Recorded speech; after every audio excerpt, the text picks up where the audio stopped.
राति हेले बाली माफिया माने हाईवे द्वारा बाली चालाण करुछंती। एभली घटना देखिबाकू मिलिछि कटक जिला सालेपुर तहसील अधीन बारबड़िया ठारे। राति 11टा परठारु आरंभ हो जाउछि बाली उठाण, किंतु लोक माने बारंबार जगतपुर खनि विभाग और जगतपुर पुलिस विभाग को फोन कले मध्य जहा फଳରେ सेही नंबरटी को बाली माफिया मानकू देउछंती, जहा फଳରେ अभियोगकारी को धमक चमक मध्य करुछंती। किंतु प्रश्न उठुछि, सरकार कहउछंती वर्षा दिन में नदीबंध दुर्बल होइतिबारु बाली उठाण होई परिबो नाही। नियम कागज कलम रे ही रही जाइछि, जहा फଳରେ बाली माफिया माने सक्रिय होई खुलम खुला बाली हाईवा दे चलिछंती।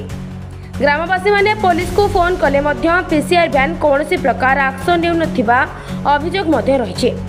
देखा जाऊ केबे खनि विभाग और पुलिस विभाग दृष्टि देउछंती ताहा बाकी रहिला।